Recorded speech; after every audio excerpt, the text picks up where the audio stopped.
ஐயமும் இல்லை. அடுத்து நமது திராவிட வேத தமிழ் ஆட்சிதான் ஆட்சி அமைக்கும் என்பதில் ராமானுஜருடைய அனுக்கிரகம். இந்தியாவில் இருக்கக்கூடிய முதல்வர்களுக்கு மட்டும் முன்னோடி அல்ல, உலகத்தில் இருக்கக்கூடிய பல காரியங்களுக்கெல்லாம் முன்னோடியாக அவர்கள் செயல்பட்டுக் கொண்டிருக்கின்றார்கள். அவர்களுடைய அந்த இறையாண்மை என்பது நம்முடைய முன்னோர்கள் காட்டியதாகிய ஆன்மீகத்தினுடைய ஒரு வழித்தோன்றலாக அவர்கள் இருக்கின்றார்கள். முத்தமிழ் கலைஞர் அவர்கள் எத்தனையோ கருதிய செய்திகளை நமக்கு சொன்னார்கள், எத்தனையோ செயல்களை செய்தார்கள்.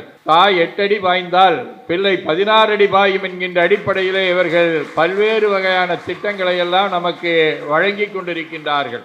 திமுக அரசு ஆன்மீகத்துக்கு ஏதாவது செய்யுமா என்று சொல்லி கேட்டுக்கொண்டிருக்கக்கூடிய இடங்களிலே சாதனைகளை செய்து கொண்டே இருக்கக்கூடிய ஒரு உன்னதமான அரசை நம்முடைய மாண்புமிகு முதல்வர் அவர்கள் நடத்தி கொண்டிருக்கின்றார்கள். வடநாட்டில் அது வெளிநாட்டில் இருக்கக்கூடிய ஒரு தலம் முக்திநாதம் என்று சொல்லக்கூடியது, நேபாளம் என்று சொல்லக்கூடிய நாட்டில் இருக்கக்கூடியது. அது போறது ரொம்ப கடுமையான பயணம். அப்படி போகக்கூடிய அந்த முக்திநாதம் என்று சொல்லக்கூடிய பயணத்துக்கும் கூட சுமார் 1000க்கும் மேற்பட்ட மக்களை அழைத்து சென்ற பெருமைக்குரியவர்கள் நம்முடைய மாண்புமிகு அமைச்சர் அவர்கள் என்று சொல்லுகின்றார்கள். நம்முடைய பள்ளி கல்லூரி மாணவியர்கள் அந்த காலத்தில் காமராஜ் அவர்கள் மதிய உணவு திட்டத்தை கொடுத்தார்கள். ஆனால் அந்த மதிய உணவு வரைக்கும் அந்த பசியோடு அந்த குழந்தைகள் எப்படி இருக்கும், அந்த குழந்தைகள் எப்படி போய் அந்த பாடத்தை கற்றுக்கொள்ளும், காலை உணவுக்கே வழி இல்லாமல் இருக்கிற போது என்ன செய்வது என்று சொல்லி தாயுள்ளத்தோடு மாண்புமிகு முதல்வர் அவர்கள் சுமார் 6000 மாணவர் மாணவியர்களுக்கு காலை சிற்றுண்டியை ஏற்பாடு செய்திருக்கின்றார்கள். நம்முடைய துறை சார்பாக மட்டும் பல்வேறு துறைகள் நம்முடைய முதல்வர்களிடம் இருந்தாலும் அறநிலையத்துறையை யாரிடம் கொடுப்பது என்று ஒரு கொஞ்ச நேரம் சிந்தித்திருப்பார்கள். ஆனால் அதற்கு பொருத்தமானவர் நம்முடைய மாண்புமிகு அமைச்சர் அவர்கள். இந்த அரசாகப்பட்டது எம்மதமும் சம்மதம் என்று சொல்லக்கூடிய வகையில் எல்லாத்தையும் அணைத்துக் கொண்டு செல்லக்கூடிய ஆட்சியாக இருக்கின்றது. ஏன்னா இங்கே இந்த விழாவிலே கலந்துகின்ற பொழுது நாங்கள் எல்லாம் மடாதிபதிகள், நம்முடைய அமைச்சர் அவர்கள் ஆண்டுதோறும் இந்த ரம்ஜான் விழாவுக்கும் கிறிஸ்துமஸ் விழாவுக்கும் கொண்டாடுவார்கள். இந்த மேடையில் எங்களை எதற்கு அழைக்க வேண்டும்? அது கிறிஸ்துமஸாக இருந்தாலும் ரம்ஜானாக இருந்தாலும் அனைத்து சமய தலைவர்களையும் நாங்கள் அரவணைத்துக்கு செல்லுகின்றோம் என்பதை தெளிவுபடுத்துவதற்காகவே அவர்கள் இந்த விழாவெல்லாம் எங்களை கலந்து கொள்ள செய்தார்கள். ஏன்னா திராவிடம் என்ற சொல் ரொம்ப ஒரு ஆழமானது, ஒரு புனிதமானது. அதைத்தான் இன்றைக்கு நேற்று அல்ல, இதற்கு முன்பு இருந்து வாழ்ந்த நம்முடைய கலைஞர்கள் திரு அண்ணாதுரை திரு பெரியார் அதற்கு முன்பாகவே 9ஆம் நூற்றாண்டிலே வாழ்ந்த ராமானுஜர், 12ஆம் நூற்றாண்டிலே வாழ்ந்த பசவேஸ்வர், இவர்களெல்லாம் உலகத்திலே இந்தியாவிலே தென்னகத்திற்கு ஒரு சிறப்புக்குரிய பகுதி என்று அறிவித்திருக்கின்றார்கள். அதனுடைய அறுவடையை தான் நான் அனுபவிக்கின்றோம். 2024 முருகன் மாநாடு உலகமே இன்றைக்கு பாராட்டுகின்றது. தமிழ்கடவுள் முருகனுக்கு ஒரு மாநாடு அப்படி ஒரு நடத்தியது கிடையாது. எதிர்காலத்தில் யார் நடத்துவார் தெரியாது. இன்றைக்கு வரைக்கும் வரலாறு பெறக்கூடிய வகையில் முருகன் மாநாடு சிறப்பாக நடத்தின அமைச்சர் அவர்கள். இந்த ஆன்மீக ஆட்சிக்கு ஒரு பெரிய உதாரணம் கண்கூடா பார்க்கக்கூடியது என்ன அப்படின்னாக்கா, இன்றைக்கு சபரிமலை சீசனல், திருப்பதி தான் அதிகம் கூட்டம் வரக்கூடியது என்று எல்லாரும் சொல்கின்றோம். ஆனால் சில நாட்களில் திருப்பதியை தாண்டி திருவண்ணாமலைக்கு கூட்டம் வருகின்றது, திருப்பதியை தாண்டி திருச்செந்தூருக்கு கூட்டம் வருகின்றது. காரணம் ஆட்சி, மக்கள், மன்னன், அரசன், முதல்வர் நினைக்கின்றார். அது நம்முடைய முதல்வருடைய இந்த பெண் பிள்ளைகளுக்கு 1000 ரூபா, மாணவர்களுக்கு 1000 ரூபா. உண்மையிலே எங்களுக்கு தெரியுங்க, சில பிள்ளைகள்லாம் வசதி இல்லை, இந்த மாசம் 1000 ரூபாய் பெண்கள் குழந்தைகள் கொடுக்குறாங்க பாருங்க, பெரிய உதவியா இருக்கு. தமிழ் அறிஞருடைய தங்க மகன் தளபதி திரு மு.க. ஸ்டாலின் அவர்களுடைய மனிதநேய இறையாண்மை விழாவிற்கு வருகை தந்திருக்கும் அனைவருக்கும் அறநிலையத்துறை அமைச்சர் சேகர் பாபுவுக்கும் எனது வணக்கத்தையும் ஆசீர்வாதங்களையும் தெரிவித்துக் கொள்கிறேன். இந்த திராவிட மாடல் ஆட்சி என்பது திராவிட தமிழ் வேத பக்தியினுடைய ஆட்சி. நம்மாழ்வார், ஆழ்வார்களிலே ஆழ்வார்களுக்கெல்லாம் தலைவர் நம்மாழ்வாரே திராவிட வேத சாகரம் என்றுதான் பிரபந்தத்தை சொல்லி இருக்கிறார். அந்த திராவிட வேத தமிழ் ஆட்சிதான் இப்பொழுது வெகு சிறப்பாக நடைபெற்று கொண்டிருக்கிறது. இந்த திராவிட தமிழ் ஆட்சியிலே தான் மடாதிபதிகளுக்கு, ஆதீனங்களுக்கெல்லாம் கௌரவம் கொடுக்கப்படுகிறது என்பதில் எந்தவித ஐயமும் இல்லை. முதலில் நான் ராமானுஜருடைய மதத்தில் புரட்சி செய்த மகான் என்கின்ற நூல் வெளியீட்டு விழாவில் கலந்து கொண்ட போது நான் ஊடகங்களுக்கு பேட்டி அளித்த போது இவர்தான் தொடர்ந்து ஆட்சியை நடத்துவார், அது ராமானுஜருடைய கட்டளை என்று சொல்லி இருக்கிறேன். அந்த வகையிலே பல குடமுழுக்குகளை எல்லாம் நடத்தி இப்பொழுது 5வது வருடத்திலே முடியும் தருவாயில் அடுத்து நமது திராவிட வேத தமிழ் ஆட்சிதான் ஆட்சி அமைக்கும் என்பதில் ராமானுஜருடைய அனுக்கிரகம், அவருடைய கட்டளைதான் என்று நான் சொல்லுவேன். அவரிடத்தில் இருந்துதான் நான் வருகிறேன். அவர் எனக்கு உணர்த்தியதை தான் உங்கள் முன் நான் சமர்ப்பிக்கிறேன். இதற்கு முதல்வருக்கு உறுதுணையாக இருந்து அமைச்சர் சேகபாபு அவர்கள் பல திருவிழாக்கள் மாதிரி நடத்தி கொண்டிருக்கிறார். ஒவ்வொரு விழாக்களும் கோயில் திருவாழை போல நடத்தி கொண்டிருக்கிறார். அவருக்கு எனது மனமார்ந்த நன்றியை தெரிவித்துக் கொள்கிறேன். அவர் முதல்வர் கட்டளையிட்ட உடனே அடுத்த நிமிடம் செய்வதற்கு முன்னோடியாக இருக்கிறார். ஆண்டாள் திராவிட வேத தமிழைதான் கோதை தமிழ் ஐயேந்தும் அறியாத மானிடரை வையம் சுமப்பதும் வம்பு என்று சொல்கிறாள். அதனால உலகமே தமிழ்த்தாயை போற்றி தமிழுக்கு தான், அதுவும் திராவிட வேத சாகரத்துக்கு தான் நம்மாழ்வார் முக்கியத்துவம் கொடுக்கிறார். ராமானுஜர் அதை ஒப்புக்கொள்கிறார். ஏனால் ராமானுஜர் நம்மாழ்வாருடைய அடிபணி துய்ந்தவர் என்பதனால் அந்த திராவிட வேத தமிழ்தான் இன்றும் கடவுளுடைய புறப்பாடு என்கின்ற விழாவிலே திராவிட வேத தமிழ்தான் முன்னோடியாக ஒலித்து கொண்டிருக்கிறது. எல்லா கோயில்களையும் பார்ப்பீங்க, பெருமாள் கோயிலில் தமிழ் வேதம் என்கின்ற திராவிட தமிழ் தான் முன்னாடி செல்கிறது. நடுவில் பெருமாள் எழுவர், பின்னாடி வேதம் வரும். இப்படி வடமொழி என்று சொல்லப்பட்டாலும் எல்லோருக்கும் புரியும் வகையிலே கடவுள் நம்மை ஆழ்வார்களால் படைக்கப்பட்டு நம்மாழ்வார் இந்த திராவிட வேத தமிழ் பிரபந்தம் என்கின்ற தமிழை எல்லோரும் அறியும் வகையிலே சொல்லியிருக்கிறார். அப்பேற்பட்ட திராவிட வேத தமிழ் திராவிட மாடல் ஆட்சியில் மேலும் மேலும் பல்லாண்டாக தொடர்ந்து ஆட்சி செய்து நம்மை எல்லாம் நம் முதல்வர் வழி நடத்தி செல்வார் என்பதற்கு எந்தவித ஐயமும் இல்லை என்று சொல்லி எல்லோருக்கும் பல்லாண்டு கூறிக்கொண்டு பல்லாண்டு பல்லாயிரத்தாண்டு பல கோடி 100,000 ஆண்டுகள் நம் முதல்வர் இருந்து ஆட்சியை நடத்தி நமக்கெல்லாம் வேண்டியதையெல்லாம் செய்து நம்மை காப்பார் என்பதில் எந்தவித ஐயமும் இல்லை என்று சொல்லி என் உரையை முடித்துக் கொள்கிறேன்.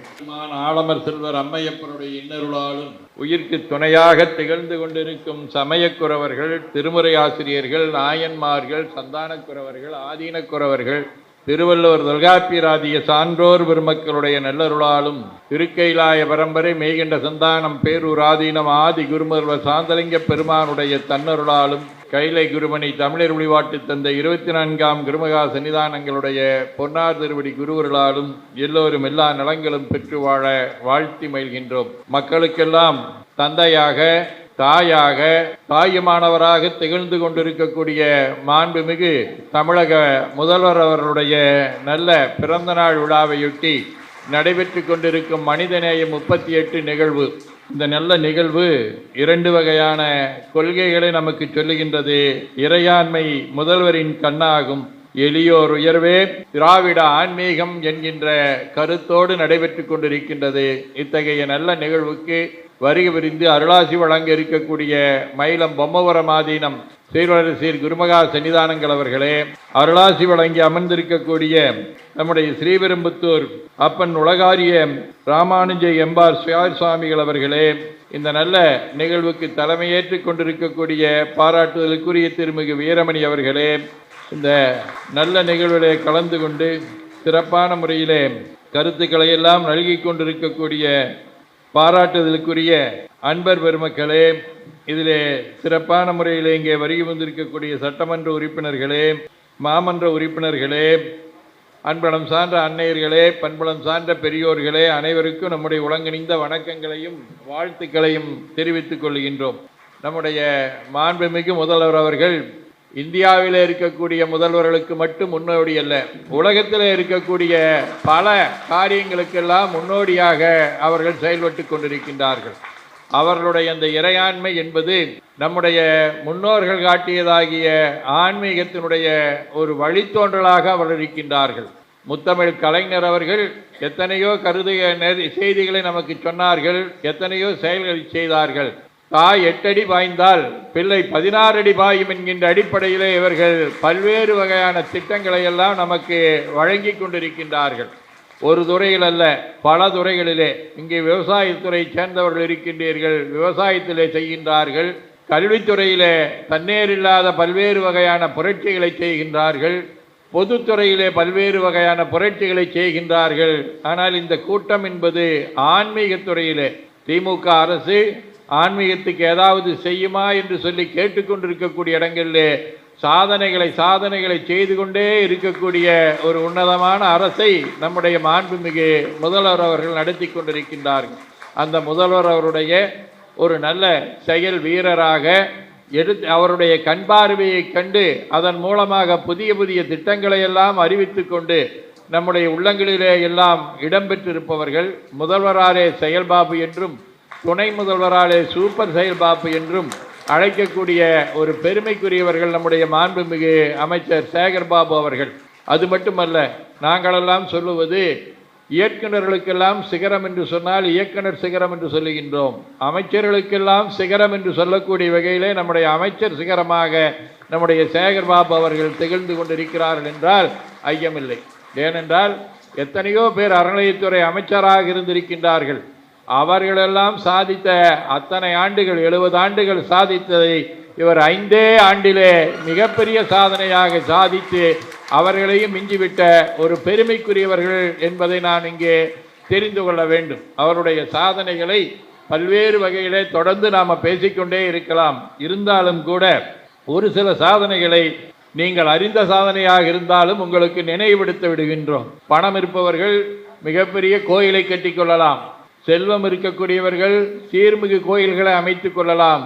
ஏழைகள், பரம ஏழைகளாக இருக்கக்கூடியவர்கள், ஒதுக்கப்பட்டவர்கள் ஒடுக்கப்பட்டவர்கள் என்று சொல்லக்கூடிய நிலையிலே அவர்களெல்லாம் இந்த கோயில் கட்ட என்ன செய்வார்கள் என்று அவருடைய தாயுள்ளம் சிந்தித்தது.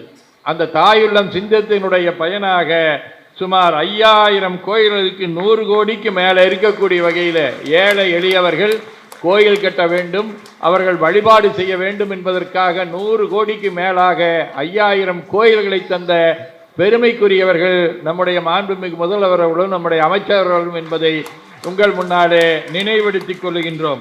எல்லாரும் மிகப்பெரிய கோயில்கள், திருத்தணி கோயில் இருக்குது, பழனி கோயில் இருக்குது, திருச்செந்தூர் கோயில் இருக்குது, இது மாதிரி மிகப்பெரிய கோயில்கள் இருக்கின்றன.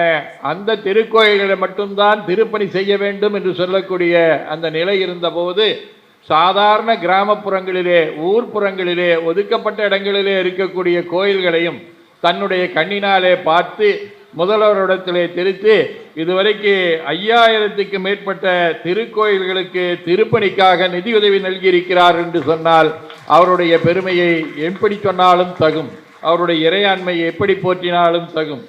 அதே போல நம்முடைய வயதான பெரியவர்கள் மலைகளின் மேலே இருக்கக்கூடிய கோயிலுக்கு செல்வதற்கு மிகவும் வருத்தப்பட்டு கொண்டிருப்பார்கள். ஒன்று அந்த விஞ்சி இருக்கும், ஒரு சில பக்கம் விஞ்சும் இருக்காது. படிக்கட்டில் போய்தான் முருகனை பார்க்க முடியும், அம்பனை பார்க்க முடியும், பெருமாளை பார்க்க முடியும். அது ஒரே ஒரு இடத்துல மட்டும்தான் நமக்கு அந்த கம்பிவட வசதி என்று சொல்லி இருந்தது. ஆனால் மாண்புமிகு முதல்வருடைய செயல் வீரராக திகழ்ந்து கொண்டிருக்கக்கூடிய நம்முடைய சேகர்பாபு அவர்கள் நம்முடைய ராணிப்பேட்டை சோளிங்கரிலே சுமார் 220 கோடி அளவிலே இந்த கம்பிவடம், அதாவது ரோப்கார் என்று சொல்லக்கூடியதை அமைத்திருக்கின்றார்கள். அதன் மூலமாக எத்தனையோ பேர் பயன்பெற்று கொண்டிருக்கின்றார்கள். இங்கே மட்டுமல்ல, பாடல் பெற்ற தலங்களிலே ஒன்று கொங்கு நாட்டிலே இருக்கக்கூடியது, கரூரிலே இருக்கக்கூடிய ஐயர் மலை என்று சொல்லக்கூடிய அந்த மலை, அங்கே இருக்கக்கூடிய அந்த ரத்னகிரி பெருமானுடைய திருக்கோயிலும் அதே மாதிரி தான் மலை மேல் இருக்குது. எல்லாருனாலையும் போக முடியாது. அப்படி இருப்பதனாலே அங்கே ஒரு 10 கோடி செலவிலே மிக அருமையான முறையில் இதே ரோப்காரை அமைத்திருக்கிறார்கள் என்று சொன்னால் அவருடைய பணியை பாராட்ட வேண்டும். ஒரு சில பக்கம் நம்மளால ரோப்கார் அமைக்க முடியாது. அமைக்க முடியாமல் இருக்கக்கூடிய இடங்களில் நாம் அங்கே அடிவாரத்துக்கு வட்டியும் போயிடுவோம். ஆனால் அதுக்கு மேலே ஏறி போகணும் அப்படின்னு சொன்னோம்னா ரொம்ப நடந்து போகிறதுக்கு அது 50 படி 100 படி இருந்தாலும் கூட அந்த முழங்கால் வழி இருக்கக்கூடியவங்களுக்கெல்லாம் ரொம்ப சிரமமாக இருக்கும். ஆனால் நம்முடைய மாண்புமிகு அமைச்சர் அவர்கள் நம்முடைய முதல்வருடைய வழிகாட்டுதலின்படி மின்தூக்கிகள் என்று சொல்லக்கூடிய லிப்ட் வசதியும் செய்திருக்கின்றார்கள். ஏதோ ஹோட்டல் கடையில் மட்டும்தான் லிப்ட் இருக்கும், மால் மட்டும்தான் லிப்ட் இருக்கும் என்பது இல்லாமல் நம்முடைய கோயிலுக்கு வரக்கூடியவர்களும் அதை அனுபவிக்க வேண்டும் என்பதற்காக எங்களுடைய கோவை மாவட்டத்தில் இருக்கக்கூடிய மருதமலையிலே மிகப்பெரிய அளவிலே சுமார் 5 கோடி அளவிலே அந்த லிப்டை அமைத்திருக்கின்றார்கள். தஞ்சாவூரில் சாமி மலை 6 படை வீட்டில் ஒன்றாக இருக்கக்கூடிய 5வது படை வீடாக சாமி மலையிலே அதே போல 4 கோடி செலவிலே அருமையான லிப்ட் அமைத்து மக்களுடைய உள்ளத்திலே எல்லாம் தேனை வாழ்த்தவர்கள் நம்முடைய மாண்புமிகு அமைச்சர் அவர்கள் முதல்வர்களுடைய வழிகாட்டுதலின்படி. அதே மாதிரி ஒரு காலத்தில் நாம் எல்லாம் போய் சாமிக்கு அசகடமாக இருக்க போகின்ற போது உண்டியில் தங்கம் போடுவோம். அந்த தங்கத்தை என்ன செய்வார்கள் என்று சொன்னால் அதையெல்லாம் எடுத்தபடி கோயிலுக்குள்ளேயே வச்சு பொட்டியில் பூட்டி வைத்து விடுவார்கள். ஆனால் மாண்புமிகு அமைச்சர் அவர்கள் பொறுப்பேற்ற பின்னர் இந்த தங்கத்தை சும்மா வைத்து கொண்டே இருந்தோம் என்று சொன்னால் சும்மா தான் இருக்கும். ஆனால் ஆர்பிஐயினுடைய சட்டம், ஒரு அருமையான சட்டம் இருக்கின்றது. நீங்கள் தங்கத்தை சேமித்தால் அதற்கு வட்டி தருகிறோம் என்று சொன்னார்கள். அந்த அடிப்படையிலே சுமார் 1074 கிலோ எடை இருக்கக்கூடிய தங்கத்தை அங்கே வங்கியிலே செய்தார்கள். இதனால் நமக்கு என்ன லாபம்? கோயில் இருக்கிற தங்கத்தை கொண்டு போய் வங்கியில் வைக்கிறனால என்ன லாபம்னா, ஆண்டுக்கு 1 கோடி 2 கோடி அல்ல 17 கோடி நம்முடைய கோயில்களுக்காக அது வருமானமாக வருகின்றது. அதை அன்னதானமாக, குழந்தைகளுக்கு உண்டான படிப்பு வசதிக்காக, பல வகையிலே செலவு விடுவதற்குண்டான வகையிலே சும்மா இருந்த தங்கத்தை வருவாய் தரக்கூடிய வகையிலே மாற்றிய பெருமைக்குரியவர்கள் நம்முடைய மாண்புமிகு அமைச்சர் அவர்கள் என்பதை தெரிந்து கொள்ள வேண்டும். ஆன்மீக பயணம் இங்கிருந்து திருத்தணிக்கு போகணும்னா ஒன்று நடந்து போகணும், இல்லைன்னா ஏதாவது ஒரு ஊர்தி பிடிச்சிட்டு போகணும். அப்படியே போனாலும் போயிட்டு வரக்கூடியது நம்மளுக்கு ஒரு என்ன இருக்கும், நம்மளால திருத்தணி வரைக்கும் தான் போயிட்டு வந்தோம்னு ஒரு நப்பாசி இருக்கு. அப்படியே திருச்செந்தூர் சொல்கிறாங்களே, ராமேஸ்வரம் சொல்கிறாங்களே, அறுவடை வீட்டில் பழனி சொல்கிறாங்களே, இந்த இடமெல்லாம் சொல்லியிருக்கிறாங்க. நான் சினிமா படத்தில் பார்த்துருக்கிறேன், செய்தித்தாளில் பார்த்துருக்கேன்னா என்னாலெல்லாம் போக முடியுமா, எனக்கெல்லாம் அது வசதி இருக்குமா அப்படின்னு சொல்லி எல்லாரும் நினைக்கின்ற போது எல்லோருக்கும் அந்த வசதியை செய்து தருகிறோம் என்று சொல்லி ஆண்டுதோறும் அறுபடை வீடுகளுக்கு இங்கே இருந்து பேருந்து எடுத்து 6 படை வீட்டுக்கும் எல்லா செலவும் நம்முடைய அறநிலைத்துறையின் மூலமாகவே செய்ய வேண்டும் என்று சொல்லி முதல்வர் சொன்ன காரணத்தினாலே மாண்புமிகு அமைச்சர் அவர்கள் அந்த 4000 பக்தர்களை இலவசமாக எல்லா தலங்களுக்கும் அழைத்து வந்திருக்கிறார்கள் என்பதை நாம் தெரிந்து கொள்ள வேண்டும். அதே போல நமக்கு தெரியும், இதை விட வடநாட்டில் இருக்கக்கூடிய காசிக்கு போகணும் அப்படிங்கிற ஆசை இருக்கும். அவர்களுக்கு ராமேஸ்வரத்திலே இருந்து காசி வரை அழைத்து செல்லக்கூடிய வகையில் ஒரு 1500 பேரை இலவசமாகவே அழைத்து உணவு, தங்க இடம், அனைத்து வசதிகளையும் செய்து அந்த பெருமைக்குரியவர்கள் நம்முடைய அமைச்சர் அவர்கள். அதே மாதிரி முருகன் கோயிலுக்கு மட்டும்தான் போக முடியுமா, அம்மன் கோயிலுக்கெல்லாம் போக முடியாதா அப்படிங்கிறதுக்காக ஆடி மாதத்தில் அம்மனுக்குண்டான தலங்கள் சமயபுரம் இருக்குது, திருவேற்காடு இருக்கின்றது, பண்ணாரி இருக்கின்றது, மாசாணியம்மன் கோயில் இருக்குது. இந்த கோயில்களுக்கெல்லாம் மக்களை அழைத்து செல்லக்கூடிய வகையிலே அருமையான முறையிலே ஒரு 3000க்கு மேற்பட்ட அம்மன் அடியார்களை எல்லாம் அழைத்து சென்ற பெருமைக்குரியவர்கள் நம்முடைய அமைச்சர் அவர்கள். அதே மாதிரி எல்லாம் முருகன் கோயிலுக்கு போகிறாங்க, அம்மன் கோயிலுக்கு போகிறாங்க, பெருமாள் கோயிலுக்கெல்லாம் போகிறதுக்கு என்ன பண்ணுறது அப்படிங்கிற ஒரு வேறுபாடு இல்லாமல் அந்த மாதிரி புரட்டாசி மாதம் பெருமாளுக்குரிய மாதம், கோவிந்தனுடைய விழா நடக்கக்கூடிய மாதம், அந்த மாதத்தில் வைணவ திருக்கோயில்களுக்கு 3000க்கு மேற்பட்ட மக்களை அழைத்து சென்ற பெருமைக்குரியவர்கள் நம்முடைய மாண்புமிகு அமைச்சர் அவர்கள் என்பதை இங்கே தெரிவித்துக் கொள்கின்றோம். இதெல்லாம் இங்கு இருக்குது. வடநாட்டில், அது வெளிநாட்டில் இருக்கக்கூடிய ஒரு தலம் முக்திநாதம் என்று சொல்லக்கூடியது, நேபாளம் என்று சொல்லக்கூடிய நாட்டில் இருக்கக்கூடியது. அது போகிறது ரொம்ப கடுமையான பயணம். அப்படி போகக்கூடிய அந்த முக்திநாதம் என்று சொல்லக்கூடிய பயணத்துக்கும் கூட சுமார் 1000க்கு மேற்பட்ட மக்களை அழைத்து சென்ற பெருமைக்குரியவர்கள் நம்முடைய மாண்புமிகு அமைச்சர் அவர்கள் என்று சொல்லுகின்றார்கள். இது இல்லாமல் ஒரு சில கோயில்களுக்கு போகிறதுக்கு மானியம் கொடுக்கின்றார்கள். கைலாயத்துக்கு போகிறதுக்கு மானியம், சைவ கோயிலுக்கு, வைணவ கோயிலுக்கு, அமர்நாத்துக்கு, பசுபதிநாத்துக்கு எல்லாம் போகிறதுக்கு மானியம் இருக்கின்றது. இந்த மானியங்களை எல்லாம் வழங்கி சுமார் 12 கோடி ரூபாய் மானியமாக வழங்கிய பெருமைக்குரிய ஆட்சி மாண்புமிகு முதல்வர் அவருடைய ஆட்சி, அவருடைய செயல் வீரராக திகழ்ந்து கொண்டிருக்கக்கூடிய அமைச்சருடைய செயல்பாடு. அதே மாதிரி இது வரைக்கும் இதையெல்லாம் கணக்கு போட்டு பார்த்தோம்னா இங்கே பெரிய அளவில் கோயில் எல்லா பக்கம் பார்த்தோம்னா தூரத்துலேருந்து பார்த்தாலே நமக்கு முருகன் தெரியும். மலேசியாவில் போனால் தான் அங்கே இருக்கக்கூடிய முருகன், உயரமாக இருக்கக்கூடிய முருகன் தெரியும். ஆனால் மாண்புமிகு அமைச்சர் அவர்கள் தமிழகத்தில் இருக்கக்கூடிய முக்கியமான கோயில்களிலே எல்லாம் முருகனை விண்ணுலாவிய வகையிலே, வானுலாவிய வகையிலே தூரத்திலிருந்தே எல்லாரும் பார்க்க வேண்டும் என்பதற்காக சுமார் 147 கோடி செலவிலே முருகப்பெருமானுடைய சிலைகளை எல்லாம் அமைக்கக்கூடிய வகையிலே நம்முடைய மாண்புமிகு அமைச்சர் அவருடைய செயல்பாடு அமைந்திருக்கின்றது. அதே மாதிரி நம்முடைய திருத்தணி கோயிலுக்கு போகக்கூடிய கூட்டம் அளவிற்கு அதிகமாக வந்து கொண்டே இருக்கின்றது. ஒரு மலைப்பாதை இருந்துன்னா அதில் போயிட்டு வர முடியறதில்லை. போறக்கு ஒரு பாதை, வர்றக்கு ஒரு பாதை என்று சொல்லி அந்த மாற்று மலைப்பாதை அமைக்கக்கூடிய பணிக்கும் சுமார் 57 கோடி ரூபாய் செலவிலே நமக்கு மாண்புமிகு முதல்வர் அவர்களும் மாண்புமிகு அறநிலையத்துறை அமைச்சர் அவர்களும் நமக்கு நல்கி இருக்கின்றார்கள். இது மட்டுமல்ல, திருக்கோயிலில் மக்கள் கூட்டம் பெருகிக் கொண்டே வருகிறது. அலைகடலை போல வந்து கொண்டே இருக்கின்றார்கள். அவர்களை எல்லாம் செம்மைப்படுத்த வேண்டும் என்று சொன்னால் அங்கு இருக்கக்கூடிய நிர்வாக செலவு நிறைய இருக்கின்றது.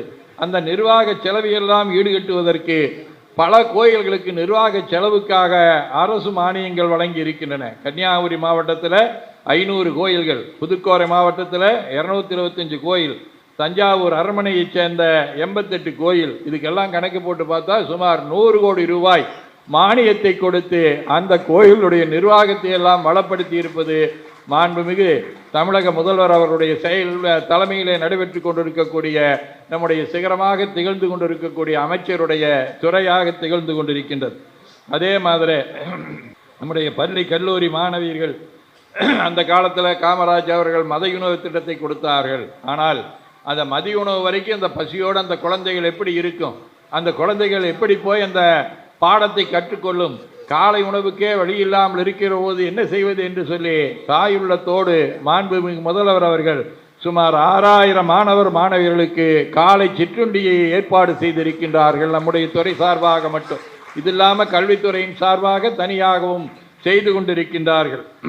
அதே மாதிரி கிராமப்புறத்தில் அவரவர்களுக்கு தெரிந்த அளவில் பூசைகளை செய்து கொண்டிருப்பார்கள். அந்த பூசைகளை செய்யக்கூடியவர்களை எல்லாம் யாரும் கண்டுகொள்ள மாட்டார்கள். ஏதோ பூசை செய்வார், தென்னீர் வாங்கிக்குவோம், அவரை யார் என்று நாம் சீண்டியும் கூட பார்க்க மாட்டோம். ஆனால் நம்முடைய மாண்புமிகு தமிழக முதல்வர் அவருடைய அறிவுறுத்தலின்படி நம்முடைய மாண்புமிகு இந்து சமய அறநிலைத்துறை அமைச்சர் அவர்கள் சென்ற வாரத்தில் வென்ற பிப்ரவரி 28ஆம் தேதி என்று 6000 கிராம கோயில் பூசாரிகளை எல்லாம் அழைத்து அவர்களையெல்லாம் சிறப்பு சேர்த்த ஒரு பெருமைக்குரியவர்கள் நம்முடைய மாண்புமிகு அமைச்சர் அவர்கள். இது இல்லாமல் நம்முடைய அறநிலைத்துறை சார்ந்த நிறைய செயல் திட்டங்கள் இருந்து கொண்டே இருக்கின்றன. இந்த செயல் திட்டங்களுக்கெல்லாம் ஓயாமல் ஒளிவில்லாமல் இரவு தூங்குகிறாரா என்பதும் கூட தெரியவில்லை. எப்போ பார்த்தாலும் அவருடைய சிந்தனை நம்முடைய கோயில்கள், நம்முடைய பக்தர்கள் என்பதுதான். அதற்காக சுமார் 1200 கோடி செலவில் புதிய புதிய திட்டங்களை எல்லாம் நமக்கு நல்கி கொண்டிருக்கின்றார்கள். இப்படி எங்கு திரும்பினாலும், எப்பொழுது பார்த்தாலும், உறங்கினாலும், விழித்திருந்தாலும், எந்த ஊருக்கு சென்றாலும் அந்த ஊரிலே இருக்கக்கூடிய கோயில்களை எல்லாம் வளம் சேர்க்க வேண்டும் என்கின்ற அடிப்படையிலே அந்த இறையாண்மையை வளர்த்த வேண்டும் என்கின்ற நம்முடைய முதல்வருடைய திட்டத்தை செம்மையான முறையிலே நம்முடைய மாண்புமிகு அமைச்சர் அவர்கள் செயல்படுத்தி கொண்டிருக்கின்றார்கள். சாமி அவர்கள் சொன்னதைப் போல, ஆழ்வார்கள் சொன்னதைப் போல, நாயன்மார்கள் சொல்லியிருப்பதைப் போல பல்லாண்டு பல்லாண்டு பல்லாண்டு கூறுதுமே என்கின்ற அடிப்படையிலே அவருடைய பணி சிறப்பான முறையிலே சிறப்பதற்கு எல்லாம் வல்ல இறைவனுடைய திருவருளை வேண்டி நிறைவு செய்கின்றோம். நன்றி, வணக்கம்.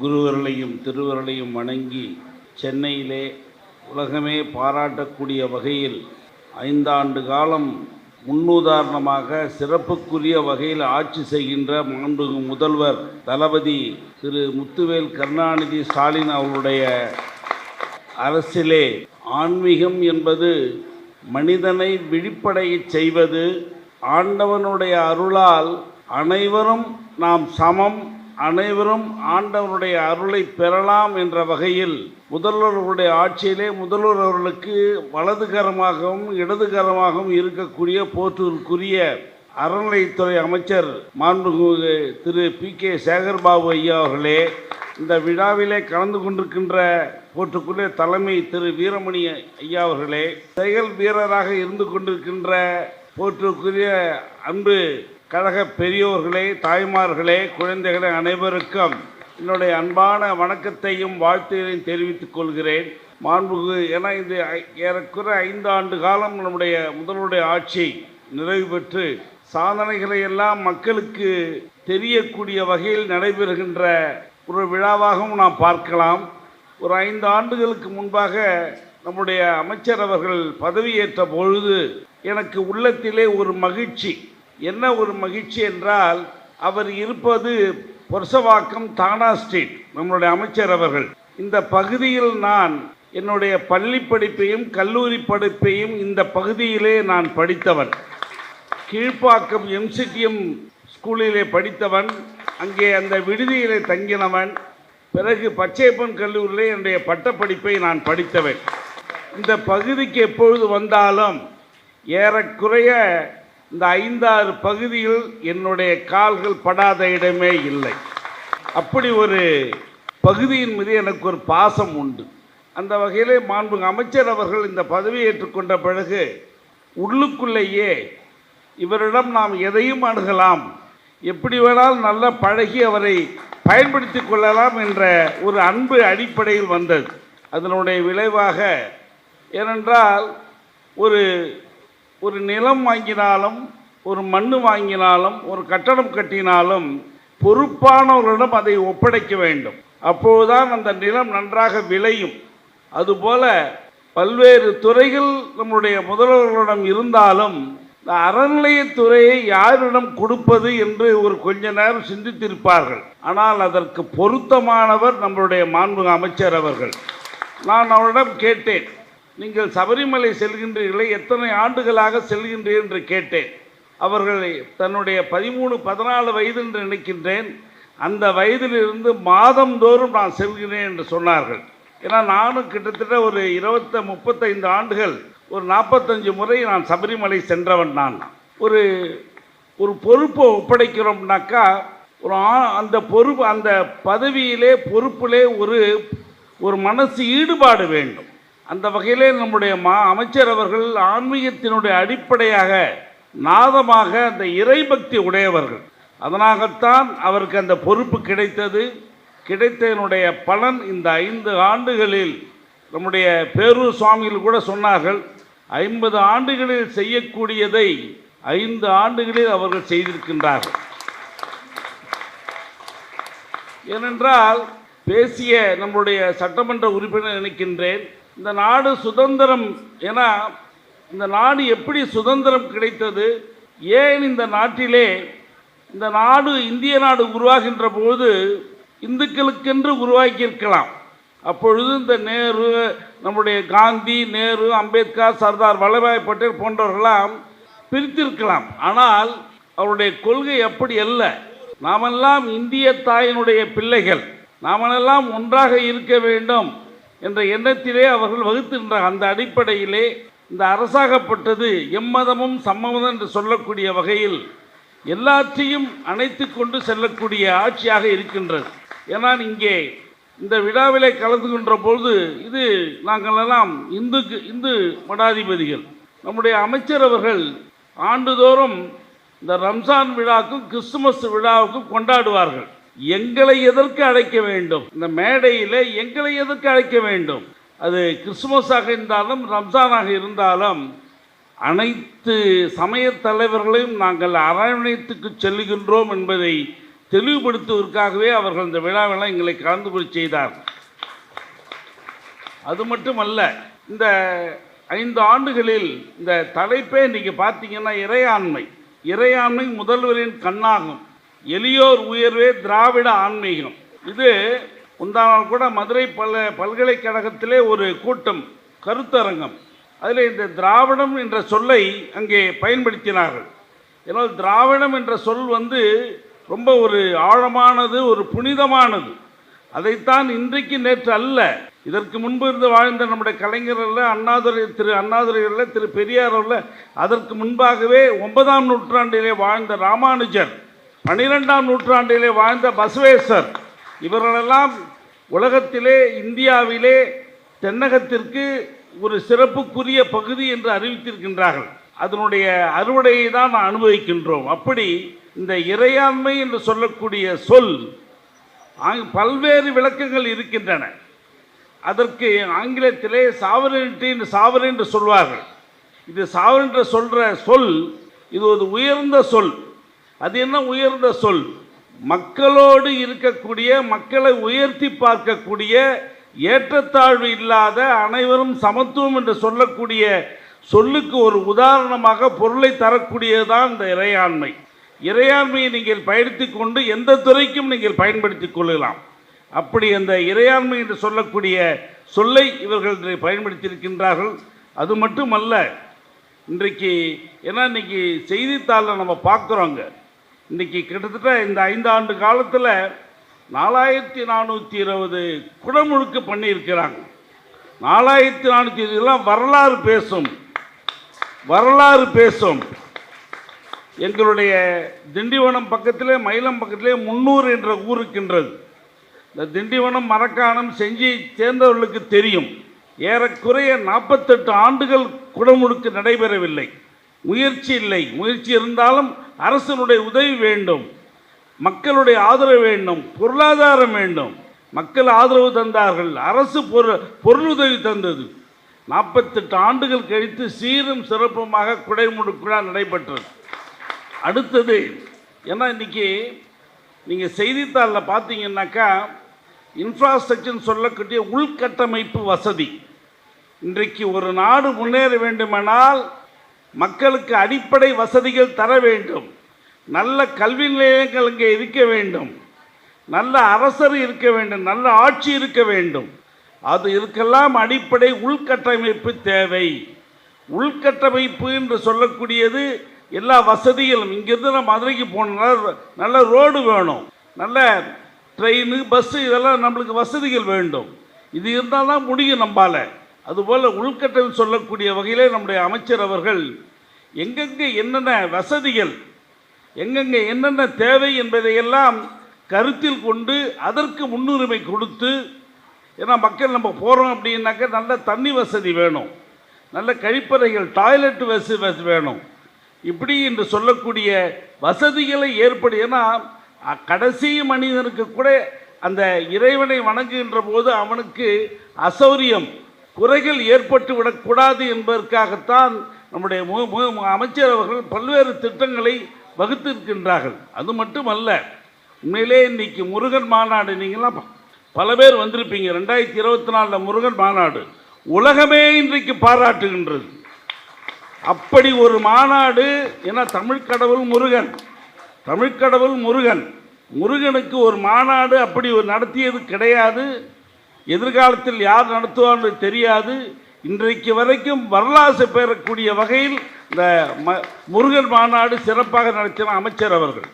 எல்லாத்தை விட என்ன அப்படின்னாக்கா, எந்த விழாவாக இருந்தாலும் இன்றைக்கு நாங்கள் இதுபோல் விழாக்கள் நாங்கள் வந்தது இல்லை. எங்களை பொறுத்த வரைக்கும் எல்லாரும் ஒன்றுதான், மக்கள் நன்றாக இருக்க வேண்டும். நாங்கள் ஒரு சமயம் மட்டுமல்ல, பல்வேறு சமய தலைவர்கள் நாங்கள் சமயம் நன்றாக இருக்க வேண்டும், சமய தலைவர்கள் எங்களுடைய பணியை செய்ய வேண்டும் என்றால் நீங்கள் நன்றாக இருக்க வேண்டும். நீங்கள் நன்றாக இருந்தால்தான் நாங்கள் எங்களுடைய செயல்பாடுகள் நன்றாக இருக்கும்.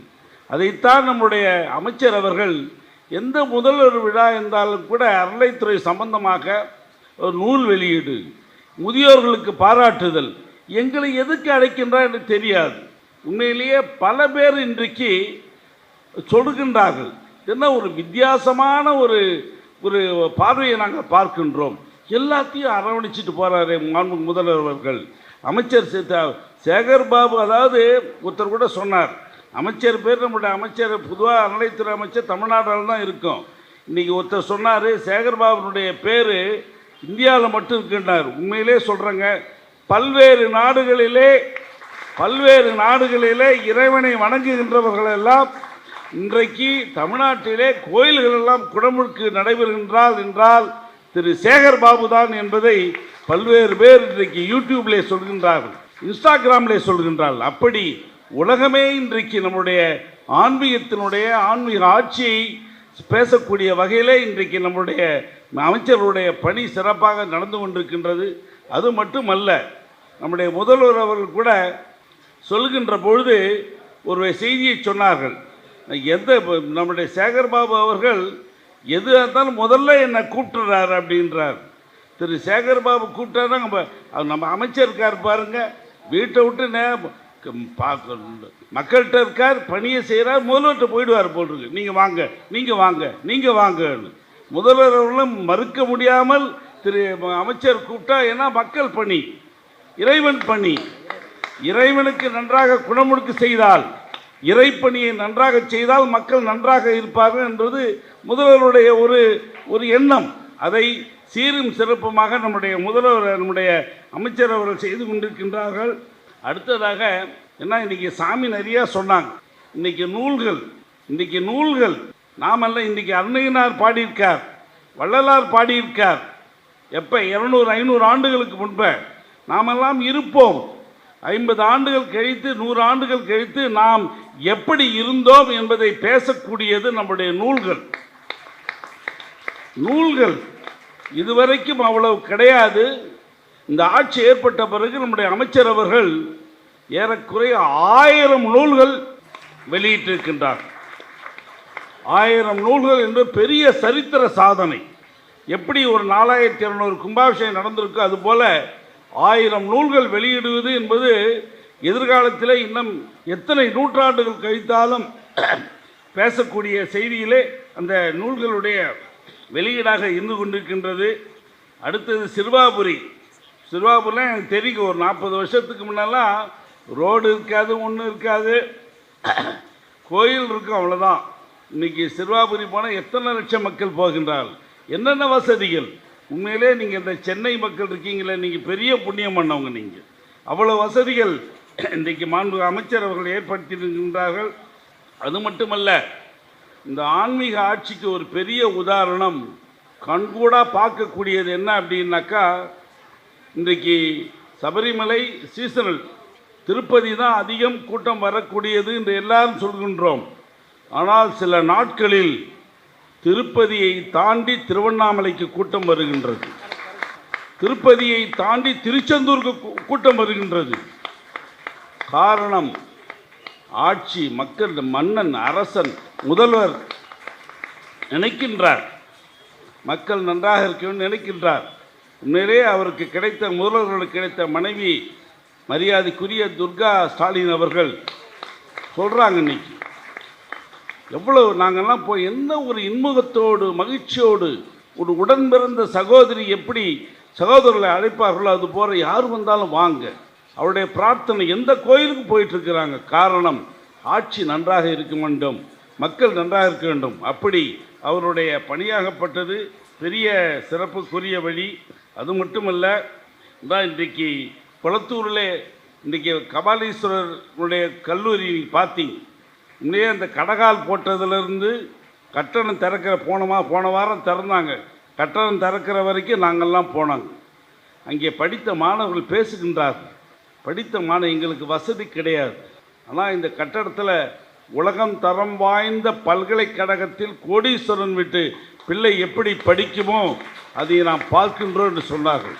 அதைத்தான் அறிஞர் அண்ணா அவர்கள் ஏழையின் சிரிப்பில் இறைவனை காண்போம் என்று சொன்னார்கள். அதுபோல் அந்த கட்டடத்தை நீங்கள்லாம் பார்த்துருப்பீங்க. உண்மையிலே எங்களுக்கெல்லாம் மிக்க மகிழ்ச்சிங்க. அதுவும் நம்முடைய முதல்வருடைய இந்த பெண் பிள்ளைகளுக்கு 1000 ரூபா, மாணவர்களுக்கு 1000 ரூபா. உண்மையிலே எங்களுக்கு தெரியுங்க, சில பிள்ளைகள்லாம் வசதி இல்லை, இந்த மாதம் 1000 ரூபா பெண்கள் குழந்தைகள் கொடுக்குறாங்க பாருங்கள், 12,000 ரூபா வருஷத்துக்கு. பெரிய உதவியாக இருக்கு. அப்படி சமுதாயத்திற்கு ஏற்ற திட்டங்களை எல்லாம் அடைக்க தரக்கூடிய அளவில் நம்முடைய மாண்பு முதல்வருடைய விழாவாக ஆட்சியாக இருந்து கொண்டிருக்கின்றது. அது மட்டுமல்ல, இந்த கோல்டை பற்றி சாமி சொன்னாங்க, தங்கத்தை பற்றி சாமி சொன்னாங்க. இன்னைக்கு கோல்டும் சில்வரும் இன்றைக்கி விலை ஏறி இருக்கு. பல்வேறு காரணங்கள். அதில் ஒரு காரணம் எந்த நாட்டில் தங்கம் அதிகம் வைத்திருக்கின்றதோ ஒரு அரசு கவர்மெண்ட்டு அதனுடைய மதிப்பு கூடும். இன்றைக்கி கோயில்களிலே தங்கம் அது எப்படி அதாவது பயன்படுத்த முடியாத வகையில் இருந்தது. அதையெல்லாம் கிட்டத்தட்ட 2000 கிலோ கோல்டு, நேற்று கூட 300 கிலோ கோல்டு நேற்று சமயபுரத்தில் நம்முடைய அமைச்சர் அவர்கள் ஒரு 11 கோயில்கள் கொடுத்துருக்காங்க. இது என்ன மதிப்புன்னாக்கா, நாளைக்கு கோல்டை உருக்கினதுக்கப்புறம் it goes to reserve bank போகும். நீங்கள் நம்மக்கிட்ட தனியார் பேர் இருக்கிறோம், எவ்வளோ தங்கம் வச்சுருக்கோன்னு ஓரளவு தான் கவர்மெண்ட்டுக்கு ஐடியா இருக்கும். ஆனால் ரிசர்வ் பேங்க் போனதுக்கு பிறகு இந்த ரிசர்வ் பேங்கினுடைய இது எடையா மதிப்பாகப்பட்டது நம்முடைய இந்தியாவினுடைய தரம் மேலே போகும். அப்படி இந்தியாவினுடைய தரம் மேலே செல்வதற்கு ஒரு தரம் வாய்ந்த அரசு என்பதற்கு நம்முடைய இந்த கோல்டு ஸ்கீம்ன்றது ஒரு பெரிய உதவியாக இருக்கின்றது. அந்த வகையிலே நம்மளுடைய அமைச்சருடைய ஆட்சியாகப்பட்டது. ஏன்னா பழகுவதற்கு ரொம்ப நல்ல மனுஷங்க, கோச்சிக்குவார், சண்டை போடுவார், அடுத்த நிமிஷம் பார்த்தா கை போடுவார். யாரையும் கெடுக்கணுன்ற எண்ணம் நான் கவனிச்சிட்டு தான் இருக்கேன். நான் தட்டி கொடுப்பார். எத்தனையோ அதிகாரிகளுக்கு பதவி உயர்வு, இணை ஆணையர்ன்றது 14-15 இணை ஆணையர் இருந்து இன்னைக்கு 21-23 பேர் பதவி கொடுத்துருக்காரு, அழகு பார்க்கிறார். அப்படி அன்பால் பாசத்தால் மக்களை கவர முடியும், முதல்வருடைய ஆட்சியை சிறப்பாக செய்ய முடியும் என்பதை உணர்ந்தவர் நம்முடைய PK சேகர் பாபு அவர்கள். அவரை சார்ந்து நீங்கள்லாம் இருக்கின்றீர்கள். அவர்களுடைய பணி மேலும் மேலும் சிறக்க வேண்டும். முதல்வர்கள் எல்லாத்தையும் அரவணைச்சிட்டு போகிறார். அவருடைய ஆட்சி நன்றாக இருக்க வேண்டும் என்று சொல்லி இந்த நல்ல நாளில் உங்களை எல்லாம் பார்த்ததிலே மிக்க மகிழ்ச்சி என்று தெரிவித்துக்கொண்டு நீங்கள் நன்றாக இருக்க வேண்டும்.